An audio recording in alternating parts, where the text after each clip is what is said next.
Well, magandang umaga po sa bawat isa sa atin. At purihin ang Panginoon sa napakagandang umaga. Happy Lord's Day and also Happy Father's Day. Purihin ang Panginoon sa biyaya niya. Purihin ang Panginoon sa kanyang kabutihan sa bawat isa sa atin.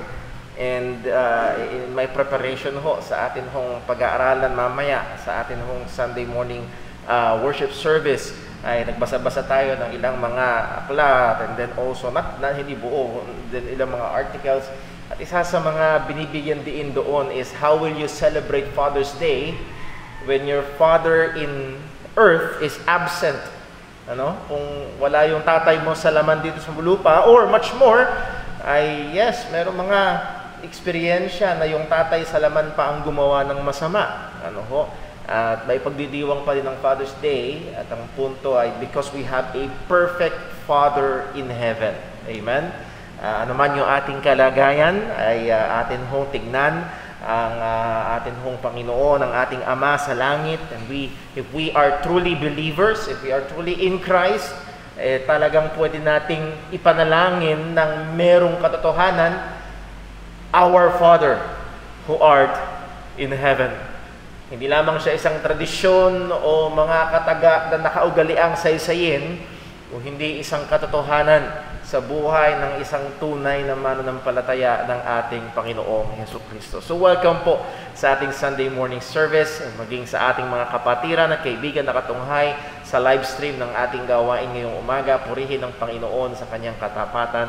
Tayo ho ay magsisimula sa ating gawain sa pamagitan sa ating Sunday school, and we are still studying about the doctrines of Christ, or Christology, mga katotohanan, katuruan ng Biblia patungkol sa ating Panginoong Jesucristo.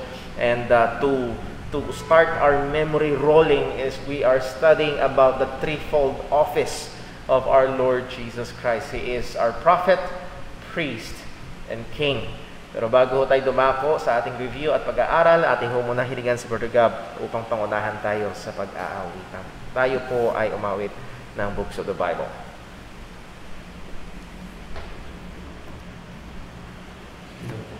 Magandang umaga po sa ating lahat. Awitin po natin ang Books of the Bible.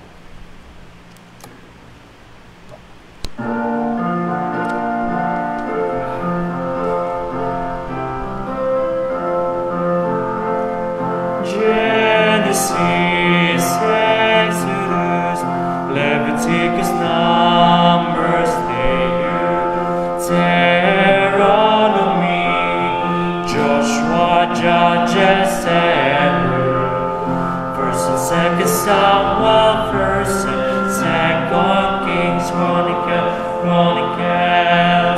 Ezra, Nehemiah, Esther, Job, and Psalms, Proverbs, Ecclesiastes, Song of Solomon,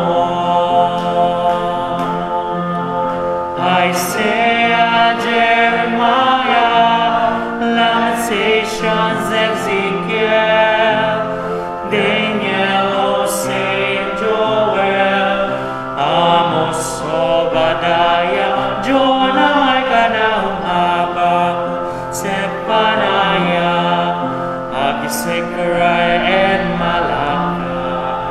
These are the books of the Old Testament.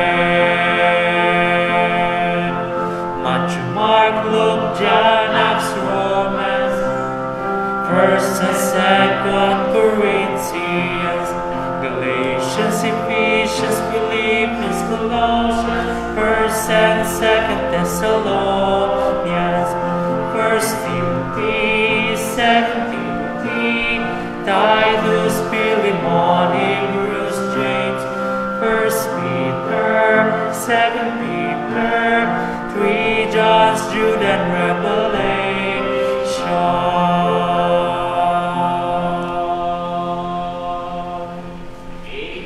Tayo po yung magstayong lahat. Tayo po rin tumawid sa Panginoon. Awitin po natin, I am resolved.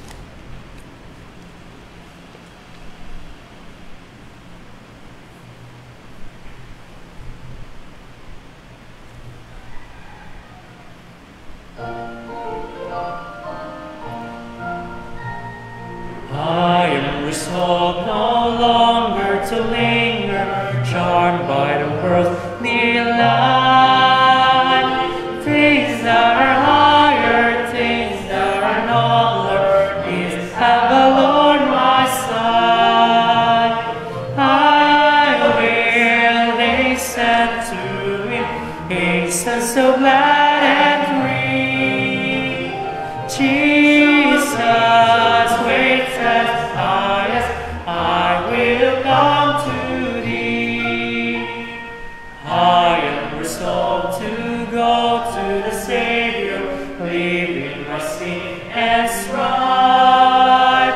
He is the true one, He is the just one, He had the words of life. I will hasten to Him, hasten so glad and free. Jesus, greatest, highest, I will come to Thee. I am resolved to follow the Savior, faithful and true each day. In what He saith, do what He willeth, He is the living way. I will hasten to Him, hasten so glad and free. Jesus, greatest, highest, I will come to Thee. I am resolved to enter the kingdom, living the paths of sin. Friends may oppose me, foes may beset me, still will I enter in. I will hasten to Him, hasten so glad and free. Jesus, greatest, highest, I will come to Thee. I am resolved, and who will go with me? Conference without delay. Taught by the Bible, led by the Spirit, we'll walk the heavenly way. I will hasten to Him, hasten so glad and free.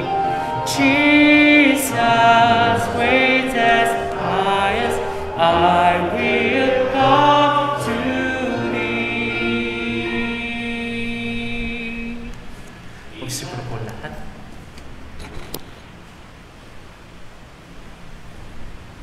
Amen. Purihin po ang pangalan ng Panginoon. Again, Happy Lord's Day sa bawat isa.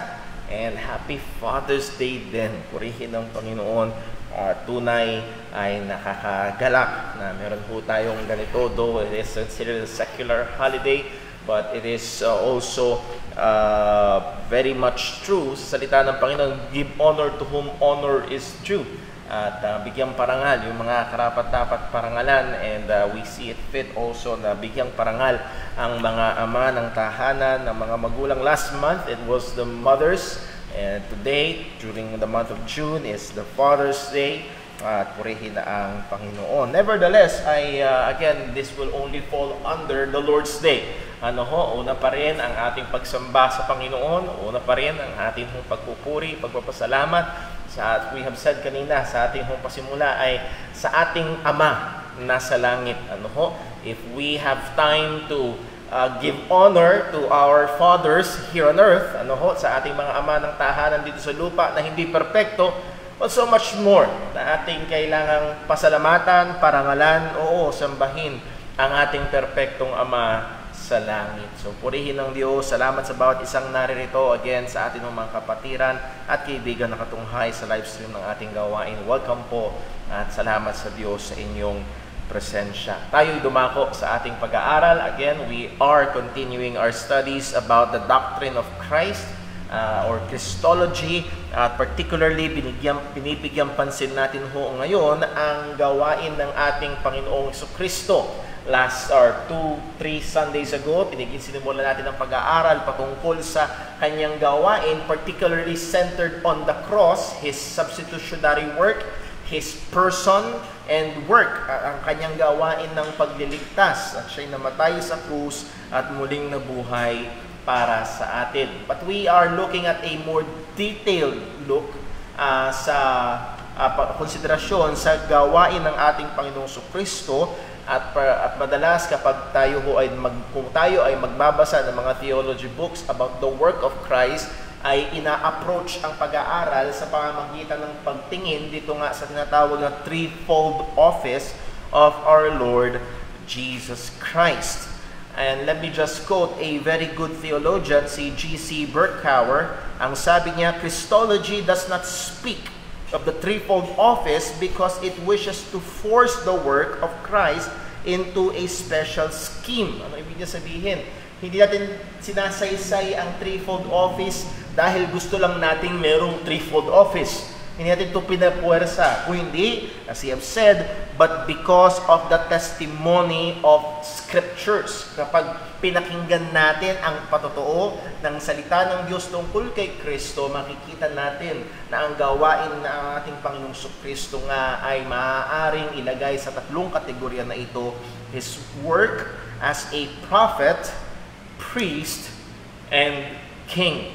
Narito ang tatlong opisina or gawain ng ating Panginoong Jesus. Last Sunday, we looked at the office of our Lord Jesus Christ being a prophet, and Lord willing, ngayong umagang ito, sinimulan din natin ng kaunti, bahagyang-bahagya last Sunday, at tatapusin natin, Lord willing, ngayong umaga, His office as a priest. Pero bago tayo magpatuloy sa lahat ng yan, manalangin humunan tayo, tulungan tayo ng Panginoon sa ating pag-aaral. Let us pray. O aming Amang Diyos, aming dakila, mahabagin, makapangyarihan, soberano, mabuting Diyos na aming Ama sa langit. Papasalamat kami, Panginoon. Tunay, kami hindi karapat-dapat, ngunit minahal mo kami. Kami hindi karapat-dapat, ngunit pinili mo kami. Kami hindi karapat-dapat, ngunit niligtas mo kami. Kaya ikaw ay karapat-dapat. Karapat-dapat purihin, pasalamatan, sambahin. Karapat-dapat ialay ang aming mga sarili sa iyo. O, salamat po, O Diyos. Salamat sapagkat meron kaming isang perpekto at tunay na Ama sa langit. Ikaw na nag-ampon sa amin, sa iyo, sa pamamagitan ng aming Panginoong Jesucristo. O tunay ang paanyaya ng iyong salita na aming pagmasdan, ikonsidera, bigyang atensyon ng dakilang pagmamahal na iyong binigay sa amin na kami ngayon ay mga anak mo. Salamat po, O Diyos. Lord, nasa namin na patuloy pang matuto sa iyong salita. Nasa namin na patuloy pang malaman ang iyong katotohanan, particularly patungkol sa aming Panginoong Jesucristo. Ama, ikaw ang nagutos na kami ay lumalim pa sa biyaya at pagkaalam, pagkakilala sa aming Panginoong Jesus. At yun ang aming layunin, yun ang aming nasain. Kaya Panginoon, pagpalain mo po nawa sa daling ito ng aming pag-aaral. Daling din po namin, Panginoon, na siyasatin mo kami sa anumang mga pagkukulang at kasalanan namin laban sa iyo. Nawa, O Diyos, linisin mo kami, patawarin mo kami. Sa biyaya mo ay tulungan mo kami na patuloy pang mamuhay sang-ayon sa iyong kalooban. Salamat po sa araw na ito, sa kalakasan sa buhay, at sa pagkakataong magtipon upang ipakilala, ipagdiwang ang katotohanan na kami may kaligtasan kay Kristo. Lahat ng ito ay dalangin namin sa ngalan ng aming Panginoong Jesus. Amen. Okay, so buksan lang muna natin ang ating mga Biblia sa aklat ho ng unang Timoteo, 1 Timothy, para tayo ho ay pasimulan at mapaalalahanan ng katotohanan na ito ng salita ho ng Panginoon. 1 1 Timothy chapter 2. 1 Timothy chapter 2, at ang sabi ho sa verse number 5. At ito ho makikita ang katotohanan na ang gawain ng ating Panginoong Jesucristo can be described in this word. It is a mediatory work. It is a mediatory work. He mediates. Ibig sabihin, siya ay namamagitan. Ang sabi ng 1 Timothy 2 verse 5, for there is one God and one mediator between God and man, the man Christ Jesus. And I hope, kaya dun ho sa ating mga nakaraang pag-aaral, ay settled tayo dyan. Dati naalala ko, nung bata pa akong Kristiyano, meron akong konting discomfort tuwing binabasa ko ang talatang ito. Sabi, the man daw, the man. Well, naman. Sa atin hong pag-aaral ay malinaw, yes, he is 100% man. And so there's no problem with the man Christ Jesus. Nawa ay naalala din natin ng katotohanan, he is 100% God, kaya walang problema na siya ay tawaging Diyos, na siya ay sambahin. So muli, I hope malinaw ho sa atin yan. Nevertheless, binasa lang ho natin ulit ito para makita ho ang katotohanan na ang gawain ng ating Panginoong Jesus nga ay isang mediatory work. He mediates for God to His people, and He mediates for His people to God. Siya ang ating tagapamagitan. As we have said, siya ang ating priest, siya ang ating prophet, priest, and king. At yung termino, gusto ko lang kunin itong kaisipan na ito para mas ma-appreciate natin. Buksan natin sandali sa Ephesians chapter 1. Ephesians chapter 1.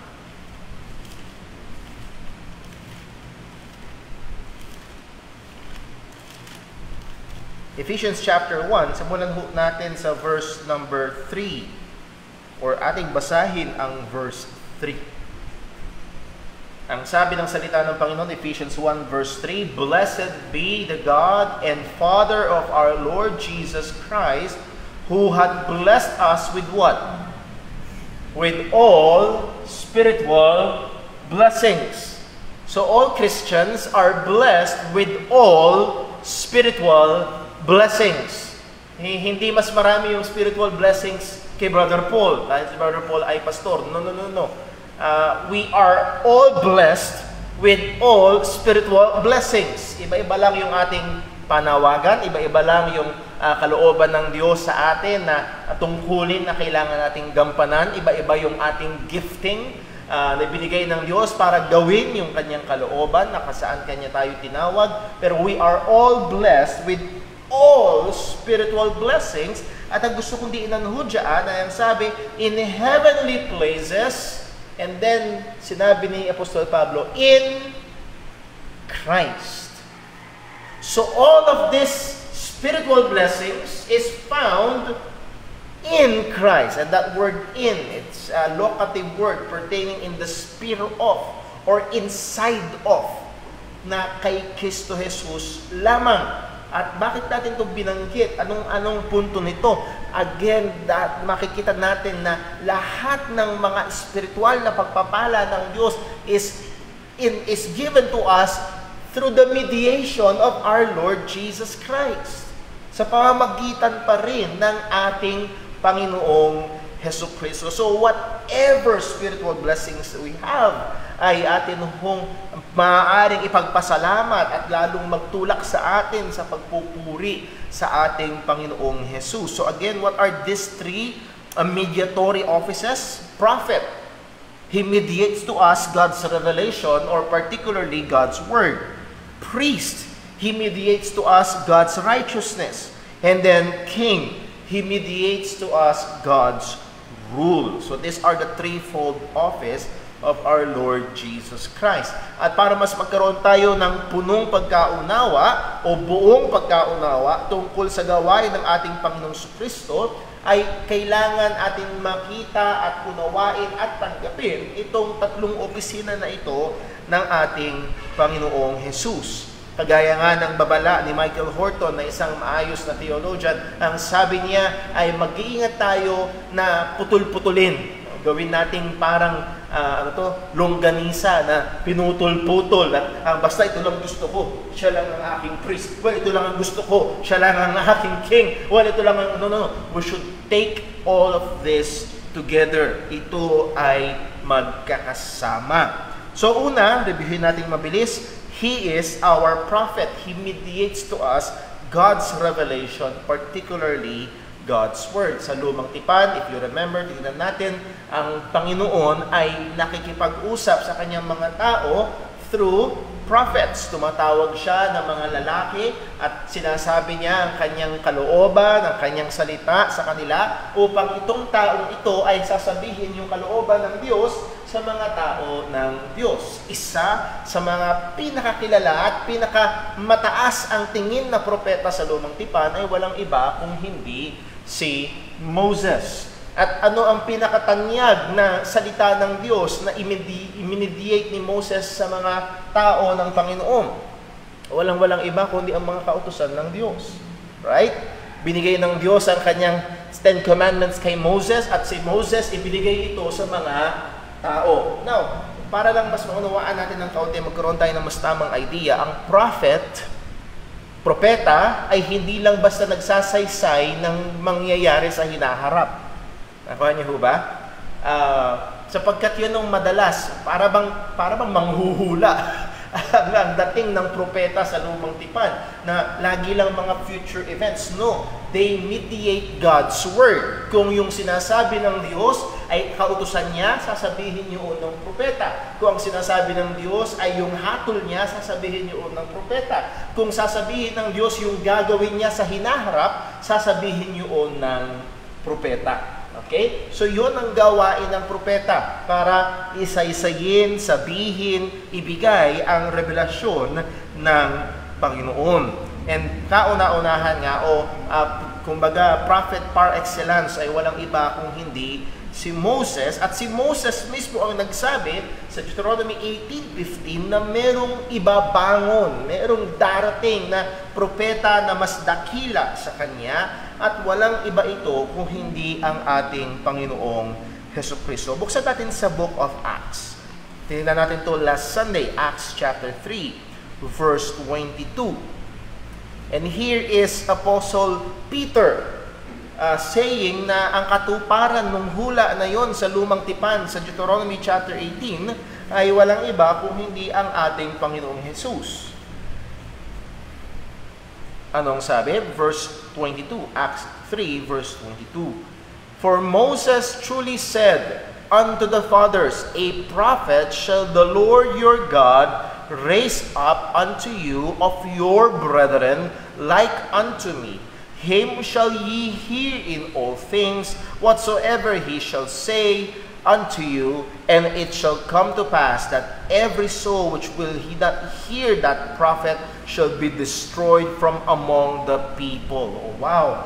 Ang sabi ni kinote ni Apostol Pedro itong propesiya ni Moses sa Lumang Tipan na ang sabi niya sa Deuteronomy 18:15, meron pang isang propeta na ibibigay ng Diyos kagaya ni Moses at kailangan siyang pakinggan. At ang sabi, tuloy natin sa verse 24 ng Acts 3, and ye and all the prophets from Samuel, and all the prophets from Samuel and those that follow after, as many as have spoken, have likewise foretold of these days. So, nung sinasabi ni Peter, yung mga propeta sa Lumang Tipan ay nag-prophesy at karamihan, if not all of their prophecies, have something to do with this great prophet. Okay? Among all the prophets in the Old Testament, they point to a coming primary prophet. Pangunahin na propeta na magre-reveal ng Ama sa atin. At ang sabi ng salita ng Diyos, talon tayo sa verse 26, unto you first God, having raised up His Son, Jesus, sent Him to bless you in turning away every one of you from his iniquities. So, sa madaling salita, ang ibig sabihin ni Peter, ang fulfillment nitong inihula ni Moses na darating na propeta ay walang iba kung hindi ang ating Panginoong Hesukristo. And yes, ang sabi sa Hebrews 1 verse 1, medyo nagtagal tayo dito last Sunday, buksan lang natin ulit dahil gusto ko tumatak po ito sa ating kaisipan. Hebrews chapter 1 and verse number 1, ang sabi ng salita ng Diyos ay ito. Hebrews 1 verse 1, and God who at sundry times and in diverse manners, in different times and different manners, spake in time past unto us, unto the fathers by the prophets. How did God speak? By the prophets, in many times, in many ways. And then verse 2, hath in this last day. So, merong time marker in time past, and now in this last days. Ang sabi, in these last days, spoken unto us by His Son. So, nakikita natin yung parallelism. God spoke in the Old Testament, God spoke by the prophets. In the New Testament, in these last days, He spoke unto us by His Son. So dito makikita natin, though hindi tinukoy per se, ay pinapakita nito yung opisina o gawain ng ating Panginoong Jesucristo as the mediator of God's Word, of God's revelation, whom He had appointed heir of all things, by whom also He made the worlds. And lastly, pinag-aralan natin last Sunday yung superiority ni Jesus. Well, kung hindi man doon sa binasa natin kanina sa Acts chapter 3 verse 22 na sinabi ni Peter, si Moses at lahat ng mga propeta mula kay Samuel at mga susunod pang mga propeta, lahat sila tumuturo dito sa parating na propetang ito. Sino yun? Si Kristo. So yung culmination, yung fulfillment, and itong pinakadakila, pinakamataas na propeta ng Panginoon ay walang iba kung hindi ang ating Panginoong Jesucristo. So that's Jesus' superiority among other prophets. Ano pa yun? Nakita natin sa verse number, nakita natin last Sunday na ang object ng Old Testament prophecies ay ang ating Panginoong Jesucristo. Siya ang fulfillment.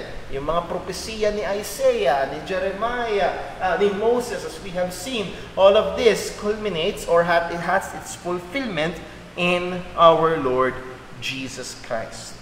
Sabi nga ni R.C. Sproul, Jesus was both the object and the subject of prophecy. Ano? Kaya hindi natin maihihiwalay, hindi natin maikakalas si Jesus mula sa lumang tipan. Sabi nga ni Jesus sa John 5:39, search the scriptures. Again, it is not an imperative, it is declarative. You are searching the scriptures. Yun ang ibig sabihin ni Jesus. Nag-aaral kayo ng Bible sa madaling salita. Kasi tingin nyo, nandiyan ang buhay na walang hanggan. Now, hindi yun kinorek ni Jesus. Tama, makikita nyo ang buhay na walang hanggan sa scriptures. At ang sabi ni Jesus, they are they which testify of me. Yung scriptures na inyong pinag-aaralan, na tingin nyo na nandiyan ang buhay na walang hanggan, ang pinapatotohanan niyan ay ako. Therefore, by implication, ang buhay na walang hanggan na hinahanap nyo ay nasa kay Kristo. So, He is the subject. He is the object of prophecies. Hindi lang ho yun. Ng pangalawa, nakita natin, Jesus was not merely a messenger, but a source of God's message. Hindi lamang siya, kung naalala niyo, para bang ganito, ito ang Diyos, ito ang propeta, ito ang mga tao. Yung sinabi ng Diyos, tatawid sa propeta, pupunta sa mga tao. Pero sa ministeryo ng ating Panginoong Jesucristo, as we have seen last Sunday, may mga pagkakataon na siya mismo ay nagsaysay ng mga salita niya. Sabi niya sa Matthew chapter 5, but I say unto you. Ito ang sinasabi ko sa inyo. So naroon ang pagsasaysay ng ating Panginoong Jesucristo. He claims authority.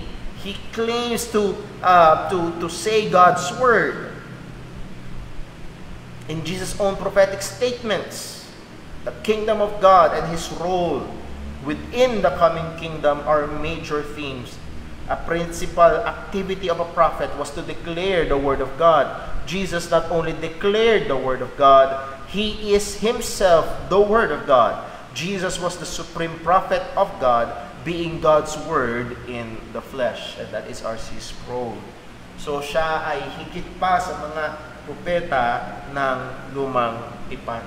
Kanyang dinedeclare ang salita ng Diyos sa atin, kanyang dinedeclare ang Ama sa atin. Naalala niyo sinabi ng Panginoon kay Philip?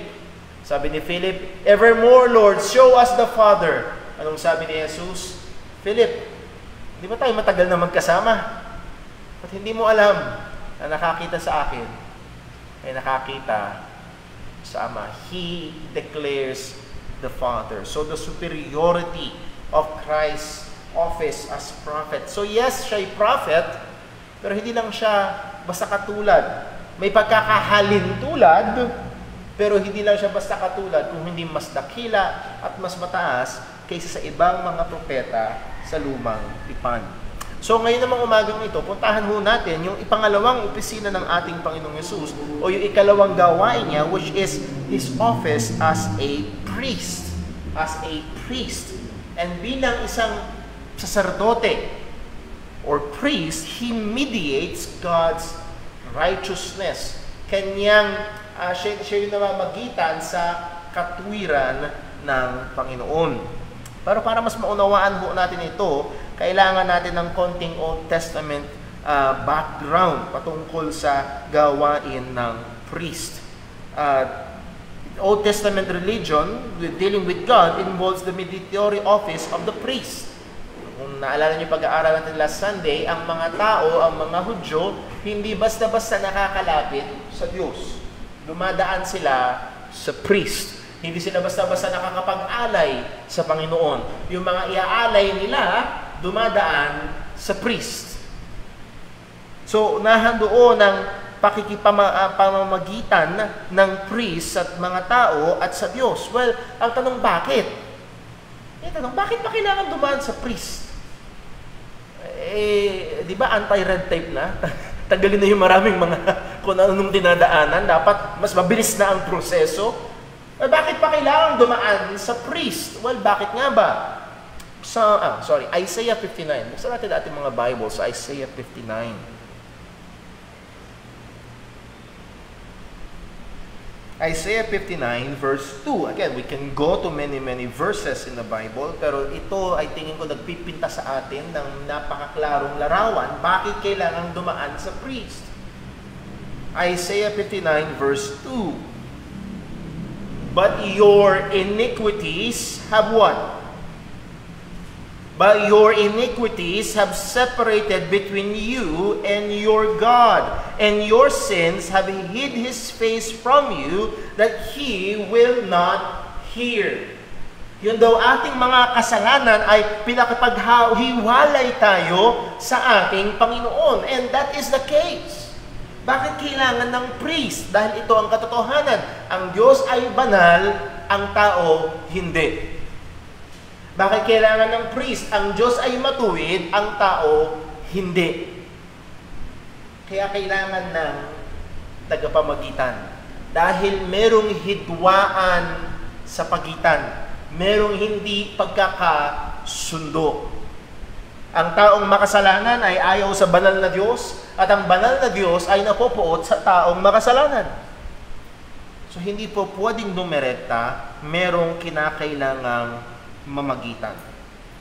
Now, gaya ng ating binigay na warning last Sunday, sa contemporary approach, hindi ito ang problema. Hindi kasalanan ang problema ng tao. Ang problema ng tao, low self-esteem. Ang problema ng tao, environment. Ang problema ng tao, poverty. Well, ang pangunahing problema, that is, sabi ko hindi problema yun, pero ang pangunahing problema ng tao ay kasalanan. At ito ang naghiwalay sa kanya sa Panginoon. So what is the biblical approach? Dahil ang Diyos ay banal at matuwid, ang tao ay makasalanan at karapat-dapat parusahan, si Jesus lamang ang tanging tagapamagitan sa banal na Diyos at sa makasalanang tao. As we have read, so 1 Timothy 2 verse 5, For there is one mediator between God and men, the man Christ Jesus. Anong punto? Jesus Christ's work as priest addresses the major issue of our acceptance with the Holy God. Yung gawain ni Jesus bilang saserdote, yung gawain niya bilang priest ay binibigyang pansin ang problema ng ating pagiging katanggap-tanggap sa Panginoon. As we have said, sa Lumang Tipan, merong in-institute ng Panginoon ang priesthood. At ang priesthood na ito, sila ang lalapit sa Diyos para sa mga tao. Para magkaroon tayo ng mas kaunti pang, mas klarong larawan. Buksan natin sandali sa Numbers. Book of Numbers.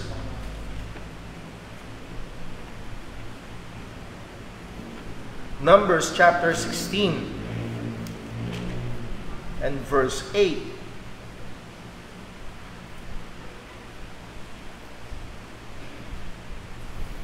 Para hindi tayo mahirapang unawain, out of the 12 tribes of Israel, pumili ang Diyos ng isang tribe na magiging sila ang tagapaglingkod sa templo. Sino yung tribo na yun? Ang lahi ni Levi. So mga Levites. At among the tribe of Levites, ang Diyos ay pumili ng isang tahanan, the household of Aaron, para maglingkod sa templo. And in the process of history, kasama na doon ang household ni Korah. At dito sa puntong ito, ang kausap na ng Panginoon ni Moses ay si Korah. At ang sabi niya sa verse 8, number 16 verse 8, "And Moses said unto Korah, Hear I pray you, ye sons of Levi, seemeth it but a small thing unto you that God of Israel hath separated you from the congregation of Israel to bring you near to himself, to do the service of the tabernacle of the Lord, and to stand before the congregation to minister unto them." Wow! Ang sabi ni Moses kay Korah na lahi ni Levi, maliit na bagay ba para sa inyo na kayo ay ibukod ng Panginoon mula sa lahat ng mga Israelita upang kayo ay ilapit sa Kanya bilang paglilingkod sa tabernakulo ng Panginoon at kayo ang tumayo? You see? Sila ang tatayo sa harapan ng mga tao at sila ang lalapit sa Diyos para sa mga tao. Verse 10, "And he hath brought thee near to him, and all thy brethren, the sons of Levi with thee, and seek ye the priesthood also." So naroon ang katotohanan na sila ay inilapit ng Diyos, sila ang nilagay ng Diyos upang maging tagapamagitan. So the priesthood is reserved for the family of Levi, and the offering priest is from the family of Aaron, and later on sa family ni Zadok. So para lang makita nyo, sa panahon ni David at ni Solomon, it's the family of Zadok na ang binibigyan ng pansin. The high priest alone could perform the great sin offering on the Day of Atonement. So every day, can you imagine? Para kang nakatira siguro sa Loma de Gato. Kasi nakapunta sa Loma de Gato ba yun? La Loma, yung lechon capital? Loma de Gato? Siguro nakatira ka doon, anong araw-araw mo nalalanghap? Anong araw-araw mo nalalanghap? Lechon.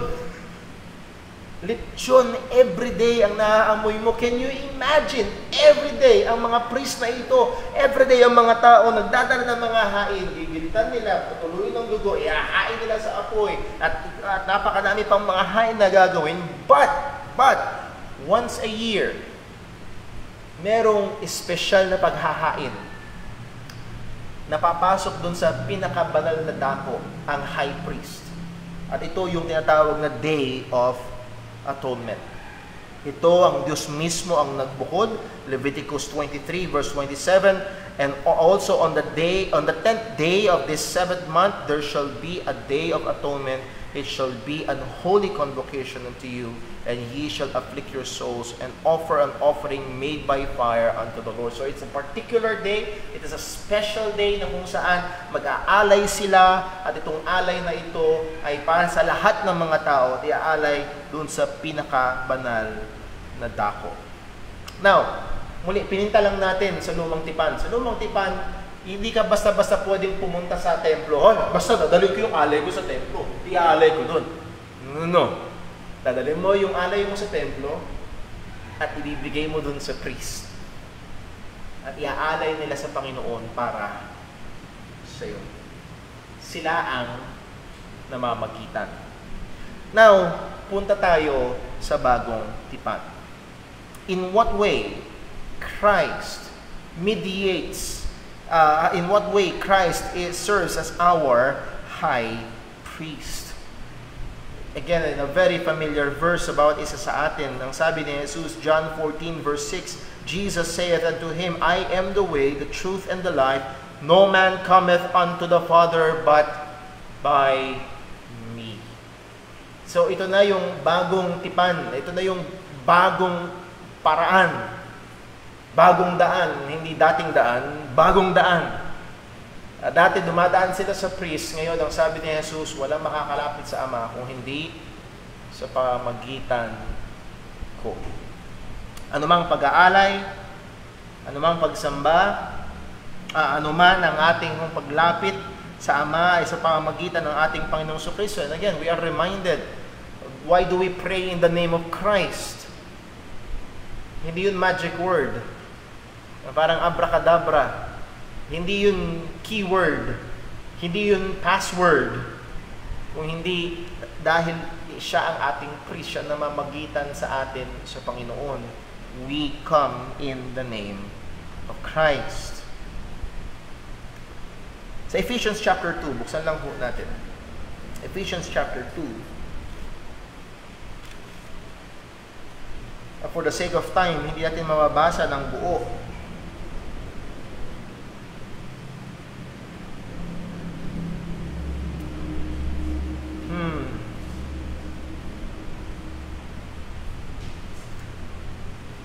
Sa Ephesians chapter 2, verse 12. Well, actually, pupuntahan lang natin ilang mga salita dito ho sa mga verses sa Ephesians chapter 2. Simulan sa verse 13, makikita natin yung word na blood. But now in Christ ye have, or sometimes were afar off, are made nigh by the what? Blood of Christ. Sa verse 14, ang sabi, for He is our peace. Pagdating sa verse 15, anong sabi? Having abolished in His flesh the enmity, merong pakikipag-away, merong pakikipag-alit, even the law of the commandments contained in ordinances. So, nandun yung mga ordinances. Pagdating sa verse 18, ano ang sabi? Verse 18, for through Him, we both have what? Access by one Spirit unto the Father. How do we gain access to the Father? Sa lumang tipan, it is only through the priest. Sa atin, sa bagong tipan, it is through the Lord Jesus Christ. Ba't natin binasa ito? Blood, commandments, peace, access. All of these are Old Testament languages.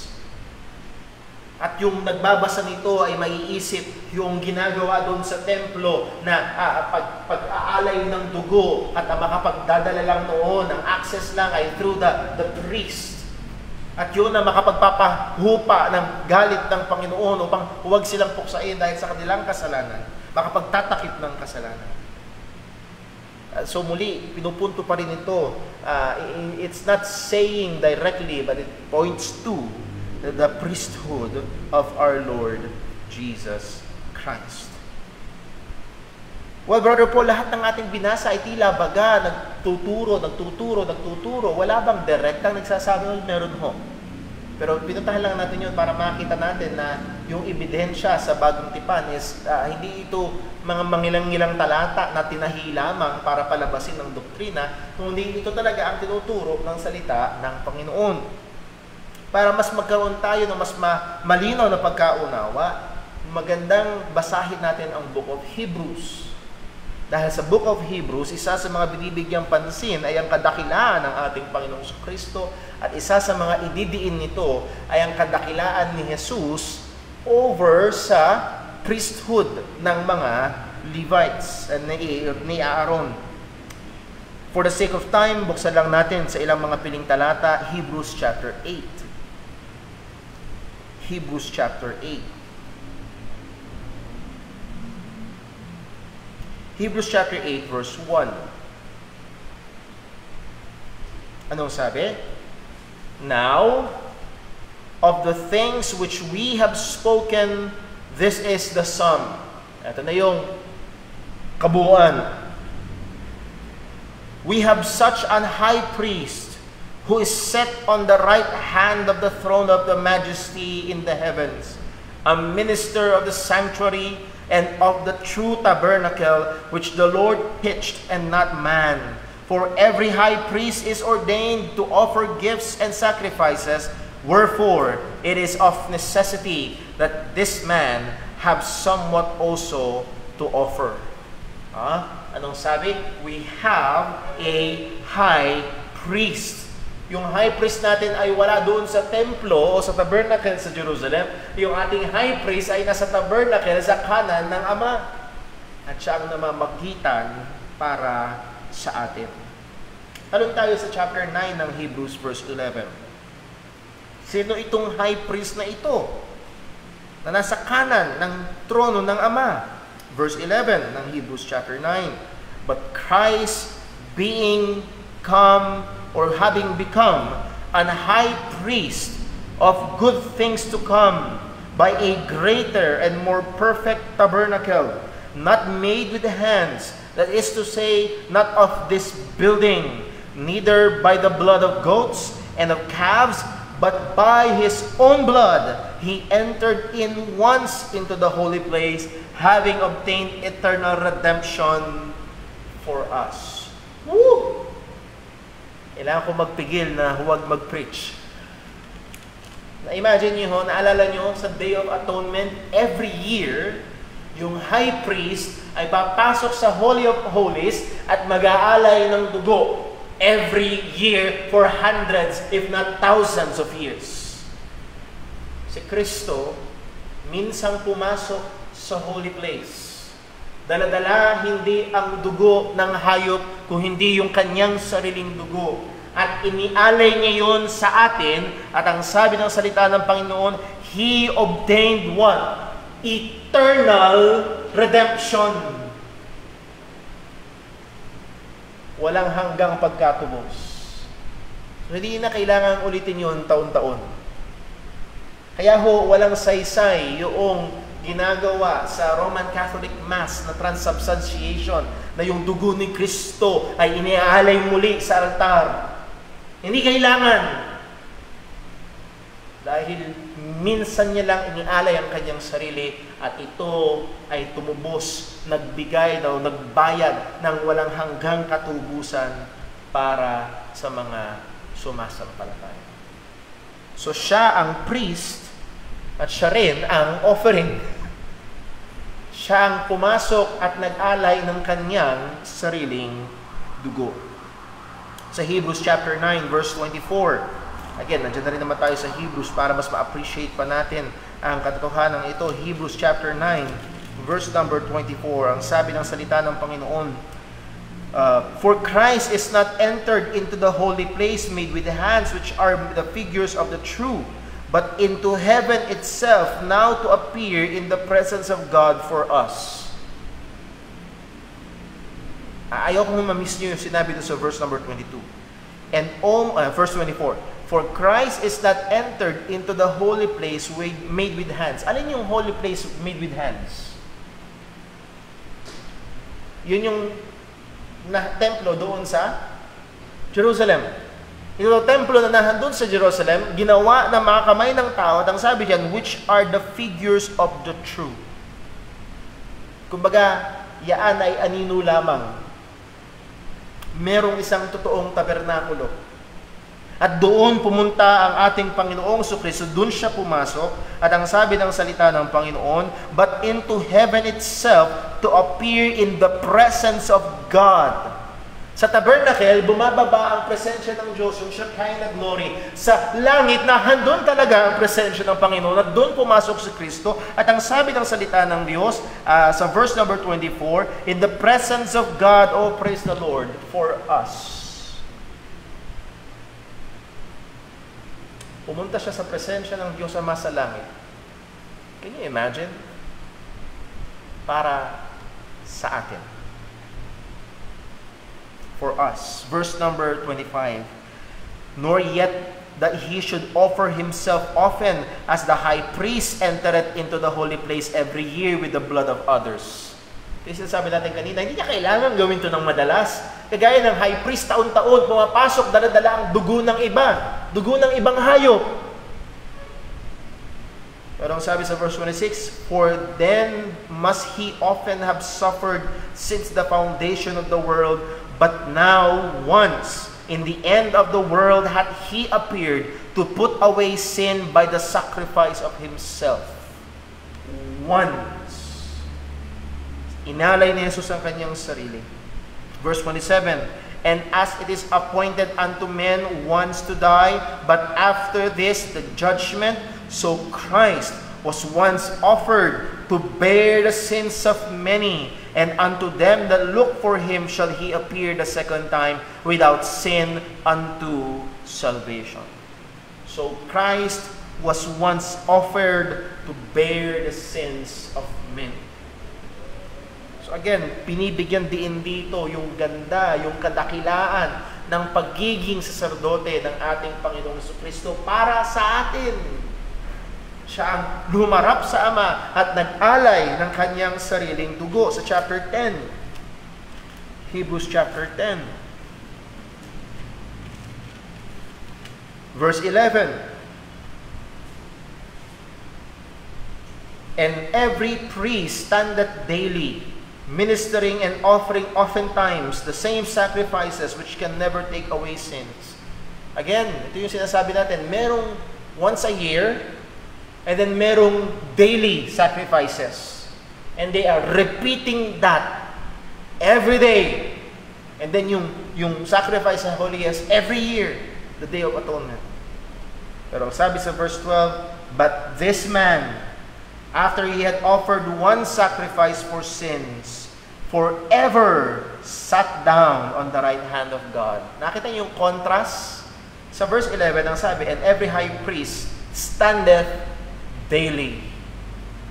Nakatayo sila sa tarakahan ng templo araw-araw, naghihintay ilapit ng mga tao, yung mga hain, yung mga hayop. I-offer nila. Pero ang ating Panginoong Jesus, this man, he had offered one sacrifice for sin forever. At pagka-offer niya nun, he sat down. Yung mga priest sa lumang tipan, nakatayo araw-araw. Paulit-ulit yung offering. Sa Kristo, minsan, magpakailanman. At pagkatapos niyang ialay yun, naupo na siya. Ano ibig sabihin? Bakit siya naupo na? Kasi sabi niya sa krus, it is finished. Tapos na.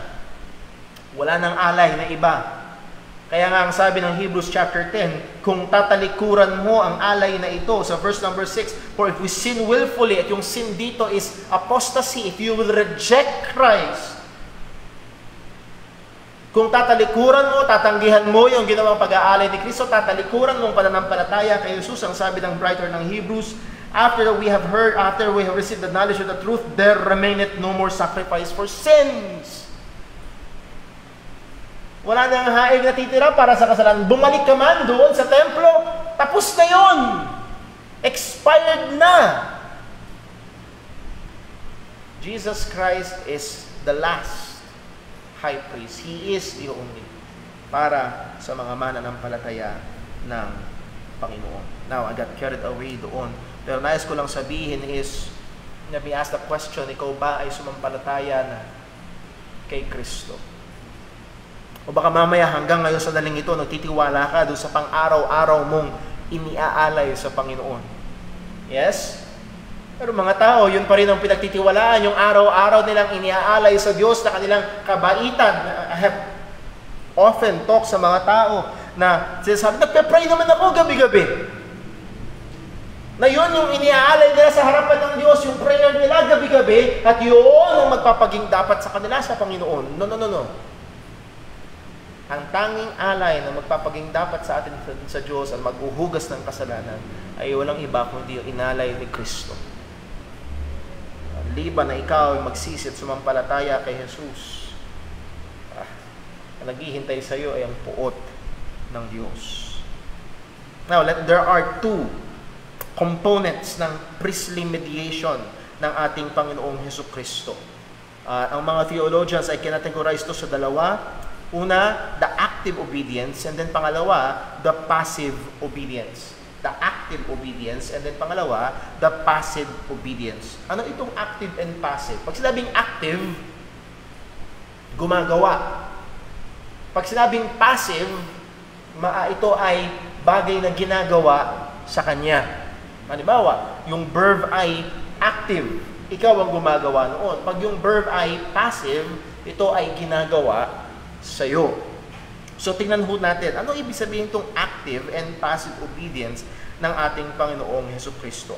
Active obedience, obedience by means of His actions, is vicariously fulfilling the requirement of the law. Narito ho ang katotohanan para mas masolido sa ating isip. Si Jesus ay hindi lang basta namatay para sa atin, siya ay nabuhay para sa atin. Kung naalala niyo pag-aaral natin, si Jesus ay nabuhay ng walang kasalanan. Bakit mahalaga yon? Kasi yung kanyang perpektong katwiran, His active obedience, yun ang ibinihis sa atin, kaya tayo matuwid sa harapan ng Panginoon. Hindi lang basta matuwid na walang kasalanan, kung hindi matuwid na perpektong ginawa ang kalooban ng Diyos. Ang sabi sa sa 2 Corinthians chapter 5 verse 21, familiar verse. 2 Corinthians 5 verse 21. Ano ang sabi? 2 Corinthians 5:21, for He hath made Him to be sin for us, who knew no sin. Si Jesus na hindi nagkasala. Si Jesus na ginawa palagi ang kalooban ng Ama. His active obedience. Anong sabi ni Pablo? He made him to be sin for us, who knew no sin, that we might be made the righteousness of God in Him. Upang ibilang sa atin ang katuwiran ng Panginoong Jesus. Siya na walang kasalanan ay binilang. Hindi siya ginawang makasalanan, binilang. Nakuha niyo? Ibinilang na makasalanan at tinanggap ang parusa para sa atin upang tayong makasalanan ay mabilang, maturing na walang kasalanan. Bakit? Dahil yung kanyang perpektong katuwiran ang ibinihis sa atin. To give us more clarification, sa Romans chapter 8. Romans chapter 8. Mula sa verse 1. Romans chapter 8 verse 1. Anong sabi? There is therefore now no condemnation to them which are in Christ Jesus, who walk not after the flesh but after the Spirit. Wala nang anumang hatol ang mga nakay Kristo Jesus. Ano ang larawan ng mga nakay Kristo Jesus? Anong description nila? They walk not after the flesh but after the Spirit. Verse 2. For the law of the Spirit of life in Christ Jesus had made me free from the law of spirit and death, or the law of sin and death. Verse 3. For what the law could not do, in that it was weak through the flesh, God sending His own Son in the likeness of sinful flesh, and for sin condemned sin in the flesh. God condemned sin in the flesh. Whose flesh? Christ's flesh. Nabayaran, nahatulan ang kasalanan kay Kristo. Okay? That's one. Yung active obedience niya, verse 4, that the righteousness of the law might be fulfilled in us. So, hindi lang nabayaran yung ating kasalanan, nagkaroon ng katuparan sa atin ang katuwiran ng kautusan. So again, hindi lang tayo hindi lang tayo basta nahugasan, kaya tayo malinis. Tayo ay binihisan ng perpektong katwiran. So yung active obedience ng ating Panginoong Hesukristo. Ang tawag ng mga theologians dito is the vicarious active obedience. Big word, vicarious. Ibig sabihin, substitutionary. In our place, sa ating lugar, siya ang nagbayad. Sa ating lugar, siya ang nabuhay. Yung kanyang perpektong buhay ang nagsatisfy sa demand ng kautusan. Yung kanyang kamatayan ang nagbayad sa kasalanan. At yung kanyang perpektong katuwiran ang ibinihis sa atin. Kaya tayo ay katanggap-tanggap sa Panginoon. Hindi kinompromise ng Diyos ang demand ng kautusan pagdating sa ang tamang salita, pagdedeklarang matuwid ng mga mananampalataya. Kung hindi si Jesus ang nagbayad ng kasalanan at yung pagsunod ni Jesus ang ibinihis sa makasalanan upang tayo ay maging katanggap-tanggap sa Panginoon. So naroon yung active yung active obedience ng ating Panginoong Hesukristo. Andun yung kanyang pagsunod sa kalooban ng Ama para tayo ay mabihisan ng katwiran. Now, Brother Paul, ano naman yung tinatawag na passive obedience? Siguro simulan lang natin ngayon, at tutuloy natin next Sunday. The passive obedience of Christ means His passion in vicariously suffering the penalty of the law. Yung isa active, na buhay siya para sa atin. Yung isa passive, nagdusa siya para sa ating mga kasalanan. Jesus actually died. His death and suffering are historical events. Ang pagkapako sa krus ay tunay. Si Jesus ay tunay na nagdusa. Si Jesus ay tunay na namatay. At para saan ang kamatayan ng ating Panginoong Hesukristo? Walang sabi ng salita ng Diyos sa isa sa pinaka magandang hula ng ating patungkol sa ating mga kasalanan, patungkol sa ating Panginoong Jesus. Ang sabi ng Isaiah 53, buksan lang ho natin. Isaiah 53.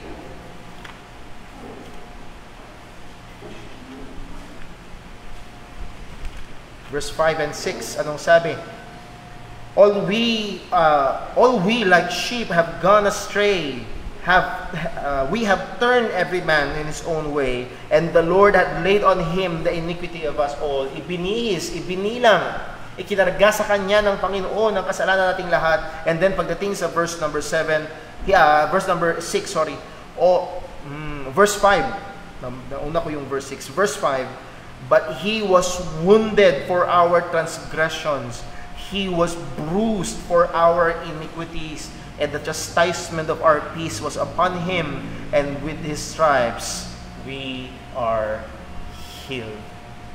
So, nasugatan, nabugbog, tinanggap ni Jesus yung parusa na dapat para sa atin. Siya ang nagdusa. Sumunod sa kalooban ng Ama na mamatay para sa kabayaran ng ating mga kasalanan. So that is the active and the passive obedience of our Lord Jesus Christ. So nakita po natin, maraming talata sa Bagong Tipan na nagsasabi, just like Ephesians 5 verse 2, walk in love as Christ also had loved us and had given Himself for us an offering and a sacrifice to God for a sweet-smelling savor. So binigay niya ang kanyang sarili sa Panginoon para maging hain, para maging kabayaran ng ating mga kasalanan. So He passively, He obeyed the will of God in dying for us as a substitutionary sacrifice. So nahandoon yung dalawa na sinasabi, kapag nagbasa again kayo ng theological books, makikita niyo yung active and passive obedience ng ating Panginoong Jesucristo. And primarily, isipin lang natin ito, active, He lived a perfect life para yun ang ibihis sa atin. Passive, He died for our sins para babayaran ang kasalanan natin upang tayo ay magkaroon ng kaligtasan. At sino ang naghain? Inihain ni Jesus. Si Jesus ang naghain. Siya ang high priest. At sino ang inihain? Inihain niya ang kanyang sarili para tayo ay magkaroon ng kaligtasan. So nakita natin, Jesus is our prophet. He mediates God's revelation, God's truth, God's word sa atin. And nakita natin ngayong umaga, He is our priest. At sa kanyang gawain bilang sacerdote, hindi niya inalay ang kung anong hayop, inalay niya ang kanyang sarili para tayo ay magkaroon ng kaligtasan. Upang ang puot ng Diyos ay hindi na sumaatin, upang tayo ay magkaroon ng kapatawaran. Kaya nga ang sabi ng salita ng Diyos, sino mang na kay Kristo Jesus ay wala ng anumang hatol. John 3 verses 6, ang sumasampalataya sa anak ay he that believeth on the Son shall have everlasting life, but he that believeth not on the Son of God shall not see life, but the wrath of God abideth in him. Mananatili sa iyo ang puot ng Diyos kung hindi ka sasampalataya kay Kristo. So narito ang gawain ng ating Panginoong Jesus. At Lord willing, next Sunday, excited tayo na makita yung pangatlong opisina niya, gawain niya. And that is to mediate God's rule. And that is His office as King. So meron ho tayo natitira 3 minuto. Baka sakaling merong malabo, baka merong gustong magtanong ngayong sadalihong ito. I hope na may kalinawan kaya walang tanong. Hindi sobrang labo, wala akong naintindihan na hindi ko kayang magsimulang magtanong. So, sana nakikita ho natin yung larawan ng ating Panginoong Hesus. Sana nakikita natin yung ganda ng, isa sa layunin ko ho, kaya natin binigyan ng pansin ito, ay makita natin yung ganda ng lumang tipan. Yung mga propeta. Yung mga hain at pag-aalay sa lumang tipan, lahat pala ito ay tumuturo kay Kristo. And I hope it gives us, kumbaga, an appetize. It serves as an appetizer para sa atin na lamunin ang lumang tipan, na magbigay atensyon, basahin, and to see Christ, na makita siya maging sa Old Testament. Ito'y magbigay ng lalong flavor at tamang pagkaunawa sa ating pagbabasa ng lumang tipan. Well, kung wala akong tanong, kung sakaling nahihiya kayong magtanong publicly, pwede nyo kayo approach pagkatapos ng ating pag-aaral. At dito sa ating mga kapatiran o kaibigan na katutok online, pwede nyo i-post or i-send directly sa akin ng message ng inyong katanungan. At sa biyaya ng Diyos ay sasagutin po natin yan. Kung wala ho, tayo ho ay manalangin. O naming Diyos, aming Ama sa langit, salamat po. Kami namamangha sa iyong ginawa para sa amin. Na binigay mo ang iyong bugtong na anak, ang aming Panginoong Jesus, at siya ang namagitan sa amin at sa iyo. Siya ang naghayag ng iyong kalooban, ng iyong salita sa amin. At ngayon, Panginoon, nakita namin na siya ang tumayo sa gitna. Siya ang aktibong sumunod, namuhay ng walang kasalanan, namuhay ng perpektong pagsunod sa iyong mga kalooban. At siya rin ang namatay sa krus para bayaran ang aming mga kasalanan. At ang perpektong katwiran na yun ang siyang ibinihis sa amin. Kung kaya't kami ay haharap sa iyo na walang bahid dungis. Kaya kami ay haharap sa iyo na merong tunay na kaligtasan. At kami ay may kasiguraduhan na kami katanggap-tanggap sa iyo. Hindi dahil naging mabuti kami, kundi dahil perpekto ang pagsunod ng aming Panginoong Hesukristo. Salamat po, Panginoon.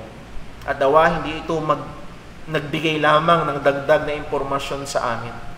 Ito'y magdulot ng lalong pagkamangha, lalong pagsamba, mas mainit na kabanalan, mas seryosong buhay Kristiyano dahil sa mga ginawa ng aming Panginoong Hesukristo para sa amin. Purihin ka, O Diyos. Karapat dapat ka lamang sambahin. Nawa, Panginoon, ngayong umagang ito ay patuloy itong magtulak sa amin sa mas malalim at mas mataas na pagsamba sa iyo. Salamat po.